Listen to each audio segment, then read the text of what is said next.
What we're really talking about here is code of honor. This is what we're really talking about. You can have the person who's nice and they're polite and they smile at you. They might give you a couple dollars if you don't have any money. But when it gets right down to it, if their self-preservation instinct is threatened or their security, you think they're not going to turn on you? There's very, very, very few people who have your back no matter what, who would be willing to die themselves to help you. Or if they're in a situation where maybe they just got to lie a little bit, just a little bit, to protect themselves, but now you're going to get in trouble and you didn't even do it. And they can't admit that. See, true friends don't do that. True friends, they can't do that because if they did that, they would suffer more than if they did it because of this code of honor. You can't practice code of honor. You can't buy it. It's in you. It's there or it's not there. It's a karmic thing. It's an evolutionary thing. Most people, they're so identified with this human bot, which means then they're going to be super identified with their instincts, which means it's like, I got to preserve myself no matter what. That's so strong in them that they're not going to, when the rubber meets the road, they're not going to pass that test. But they don't know it. They can't, they're not going to ever, they won't admit that to themselves. They're not going to be like, damn, I chose to protect myself over my friend. It doesn't feel good. No, there's so much justification and rationalization that goes into this that they don't know they're doing it. I'm going to give a couple examples, and I'm going to talk about a movie also. And here's the irony. See, people, life's not so simple, man. You can't. I like that movie John Gotti. Did you guys see that? I don't know how accurate it is. See, that's the thing. We don't know how accurate anything is. We listen to the media and the news and the newspapers, think we know something about somebody. Man, we don't know. Unless we're there and we see what they were accused of doing, we don't know what happened. But life is such, it's complex, it's mixed. It's mixed. You don't have like just good qualities only or bad qualities only. This is the thing. It's paradoxical. The mind can't understand that. There can be somebody, there can be a healer or there can be a teacher or somebody who's helped a lot of people, and then they get arrested for something later. And then the judgmental mind says, oh, they're no good. Look what they did. Well, okay, yeah, look what they might have done, but look what they did do too. That's positive. I'd take somebody with code of honor any day over somebody that doesn't do anything so-called wrong that society calls wrong. Now, I want somebody that has my back, that has real code of honor. I was doing a consult with somebody. We're doing a satsang this Sunday. So everybody who wants to come, you're welcome. I put the website link in the description box, and that gives all the information. And then we're gonna talk about some real stuff, talk about how to, well, I don't know what we're gonna talk about. We got to see, but we want to keep it on the frequency. I was doing a consult, and he was asking about he wanted to apply for this job, and he had to fudge a little bit on the application. Maybe instead of saying he only worked somewhere for 6 months, he had to say he was there for a couple years or something. And he's like, I don't know, what should I do? I don't know, that's a lie, maybe bad karma or something like that. I'm like, you got to listen to intuition. This guides you. And what we came to, I think he said it. I was glad. I was going to say it, but he said it first. I'm glad he said it first. I think he said he read it or he heard it, but it stuck with him. He said, yeah, we're under God's laws. God's laws come first. These human laws and morality, all that comes second. All that is intertwined with God's laws. God's laws supersede all that. Sometimes you got to do what you got to do. I remember I went through this stage in my 20s where it's like, I got to tell the truth all the time, no matter what. I even wrote I took it to an absurd level. This is good. I got wisdom from it. I wrote like I found my, I don't know, did I write his address or the school? I tried to apologize to the dean because I cussed him out when I was in high school. I sent him a letter. I sent my little league baseball coach a letter. I was deep into making amends. I'm like, this will liberate me, right? And I sent him a letter and apologized. And then I wrote the Marine Corps. I said, you know what? I had a medical condition when I went in, and I'm willing to pay the price. I mean, I could have gotten in trouble, like unnecessary trouble. It wasn't necessary to go to this extreme. But here's how God fixed that. And I can't remember. I think I was applying. It was something to do with the government. I was writing, I had to fill out an application, and it asked me, have you ever been to a rehab? I said, yeah, I got to check the box. I took it to give to the girl who worked there. She says, hey, well, you don't want to put that. I said, but I was in a rehab. She said, yeah, but we want things to run smooth. I said, yeah, that's true. I do too. You see, God worked through her and said, look, relax, man. There's more important laws to follow than some mental standard, because the mind hijacks, morality and spiritual truths all the time. It says, yeah, you got to do that. You got to, no matter what. Intuition could be telling you not to do it, and you would bypass that because of some mental concept of which you have of good. Did we go off the topic? So I'm saying, like, there's people in the mafia who have like code of honor, but maybe they robbed some stores. Like, what to do? I think I was trying to prove a point saying there's positive and negative. There's no why if somebody did something wrong, so to speak, what does that nullify all their positive? You're just going to focus on the negative. No, they got arrested for this, bad people. Yeah, look at all the good they did. But see, most people who are judging, they don't know nothing about nothing. They don't know. You got to like be in real time situation, and then you'll see. If you see the bad, okay, then you can say, yeah, that they did something wrong. But if you see the good, you're like, I can't deny it. They did good. Yeah, but they did bad. Yeah, but they did good too. This really gets played out in relationships. You do something wrong to your partner. Wow, I went through that once. It was amazing.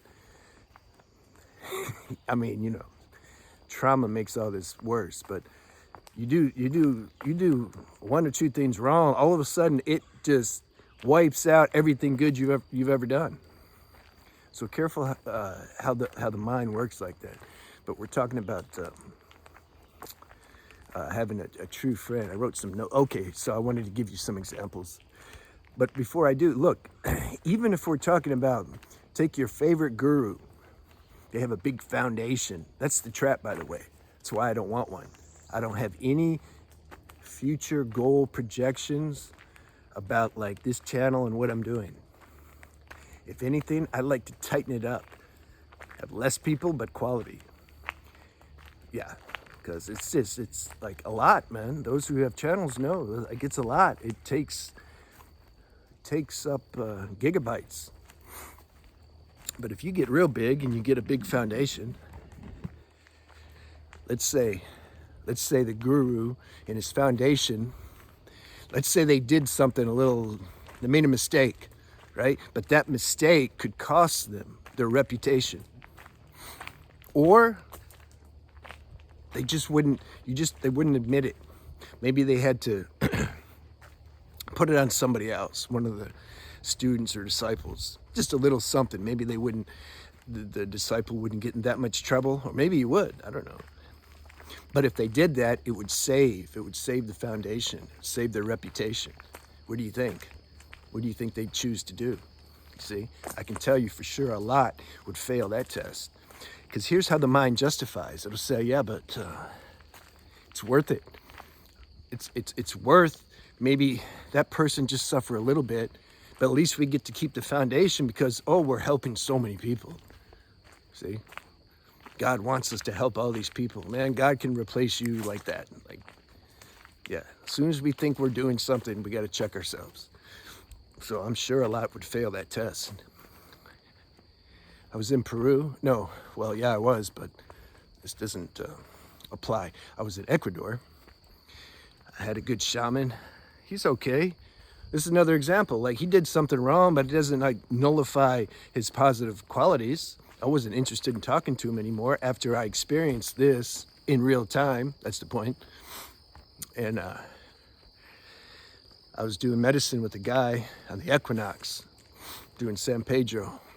Energy was super strong. On top of that, the shaman concentrated the medicine. Super strong medicine. Usually it takes an hour and a half or 2 hours for the medicine to take effect. You know, it comes on slow, which is good. I like that. That's why I'm not a proponent of these fast-acting chemistry like 5-MeO and all that. Because it's like too jarring for your nervous system, and it can cause a lot of ruckus. I've seen it, because then they call me, expect that I have some answer, you know, like, I'm like, man, you gotta bear this. Like, I bet you won't do it again. You gotta get grounded now, because your nervous system is so spasming so much because of this chemistry. Not just caution if you're doing those kind of things that hit you real fast. So, but anyway, the San Pedro usually takes an hour and a half or so. This, I felt it in 15 minutes. I was like, okay, this is gonna be strong, because I felt it before. So the guy I did it with, his psyche's a bit fragile, and he never came back, basically. He stayed gone for like a few weeks, because I was at the river chilling, and then his landlord came, and the next day she came, and she got my attention, and he was with her. She said, I don't know, there's something wrong with him. And I looked at her, I said, yeah, I know what happened. So I bring him back to the shaman. Shaman stays with him. We sleep outside again for one night. Shaman doesn't even give me any food. I'm like, bro, I'm hungry. It's cold, it's you know, I don't know, we don't have any food. And I said, oh, okay. So already I'm seeing his character. He doesn't want to be outside with him. He like thinks I'm supposed to be outside. I'm like, bro, I didn't give him the medicine. You're lucky I'm even here. I shouldn't be here. So then his wife starts talking to him. You see, wife gets generally the women's security, instinct for security, it's a little more sensitive. She talked him in, her husband, the shaman, they orchestrated a story that this guy, she's like, maybe he did a drug after he left. Maybe that's what the problem is. We didn't, it's not our medicine, right? So this is an example of the justification that I'm trying to tell you about. In their heart, they know that they're lying, but they're cut off from their heart. That's what I'm saying. Most people don't have true self-honesty. So then they try to sell me on the story, right? Because I'm there. I'm like, what the hell? Serious? I was tired. Like, it was in the morning. I didn't like tell them that I didn't say like, I should have called them out right there, shouldn't I? I just didn't really, I'm like, yeah, they could tell I wasn't down with it, but I didn't like check them hard like I should have.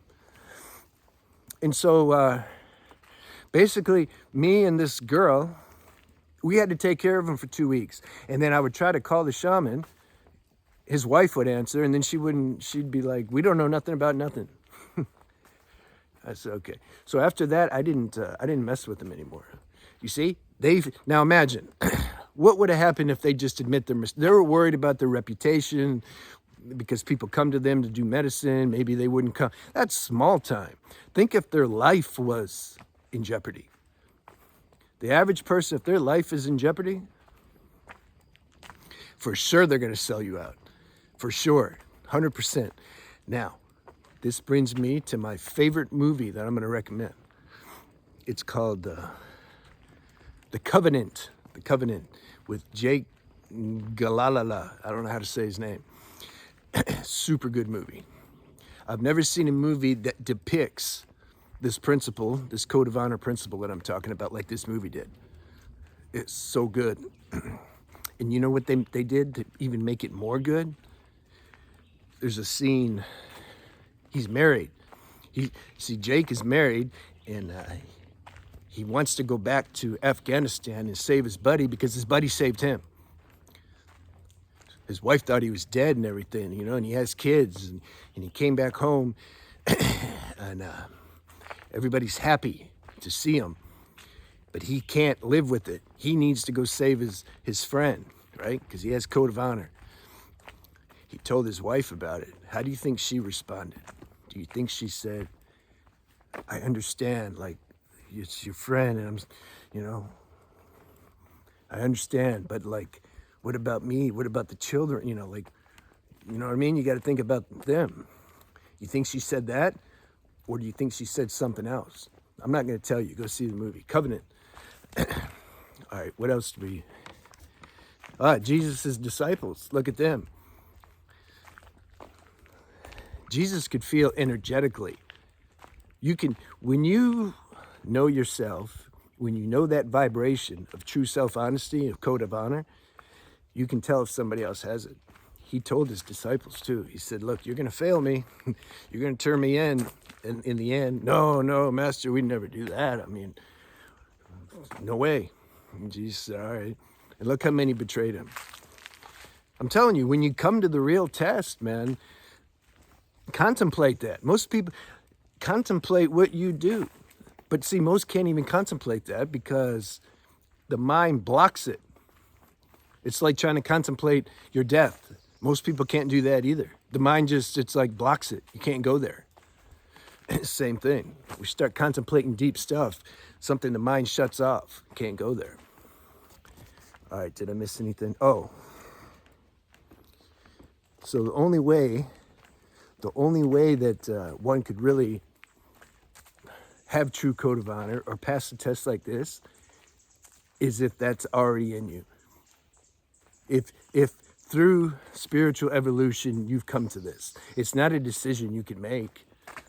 Your instinct will take over and it's going to override any logic or anything you have. It's going to override it. That's why self-realization means you've transcended to a certain degree. Okay, you can't do it perfect or the body would dematerialize, but you've transcended to a certain degree the identity with the human form, and you've realized, you can say your formless nature or consciousness. If one's done that, they'll pass that test because they would suffer more if they didn't do it. If they would suffer more if they didn't have that code of honor and did something that they know in their heart they shouldn't do than if they just went ahead, than if they suffered by telling the truth. That's what I'm trying to say. Like, all I got to do, I'm just, it's either me or my friend that's going to get locked up. All I had to do is say just a little something, and then they would lock my friend up or something. But then I wouldn't go to prison. Man, the prison that I would feel inside would be 100 times worse than if I went to the, actual prison. Because see, beings who are higher level, somehow this is destiny. You can't do anything about it. God's taking care. You go to prison, okay, there must be a reason you're going to prison. Like God's going to take care of that somehow. There's an inner knowing of that. It can't be an intellectual belief. Belief is weak. There's just a knowing. There's a deep knowledge of this. And so, only you can't. That's how we have compassion for people who couldn't do it. Are there people behind me? Always got to be on the lookout for intruders. There's, because you realize, like, you can't help it. Like, you can't help it if you do have the code of honor. You can't help that you have it either. You're not responsible for it. Well, if you know you're not responsible for it, then how can you blame somebody else for not having it? Doesn't mean you're going to hang out with them. And this can take a while to figure out. Like I said, I had a good relationship with this shaman. I don't know, 3-4 years. But then the real test came and he failed it. And then I was done with him. Because you can't help it. How can you mess with somebody that once you see their true character? Had a girlfriend like that too. Once I saw her her true character, I don't know, something in me changed. It's like the point of no return, you know? You just can't, you see what's there. You can't work with it anymore. So, you know, I used to ask the guy too, the guy that got screwed over by the shaman, because he would still talk to the shaman afterwards. I'm like, what? He says, I don't know, you know. He's not very good at introspection. And I didn't put too much time into trying to, because it's I'm busy. Like, I don't have time to do somebody else's work. But I was, something was a little wondering. I'm like, well, how do you do that? Somebody totally screwed you over, but you still do the whole pleasantries and formalities when you see him, hello, and you know, all this nonsense. And then somebody left a comment, because I was talking about this on my senior retention channel. He said it happened to him too.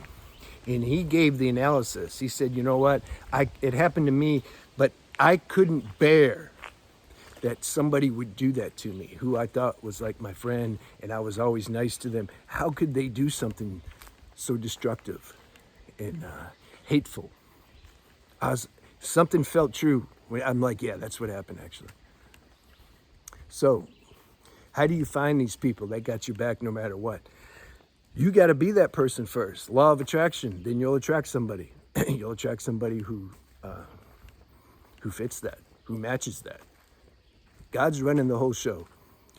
The friends we have, where we're at, it's somehow an external manifestation of where we're at inside in our karma.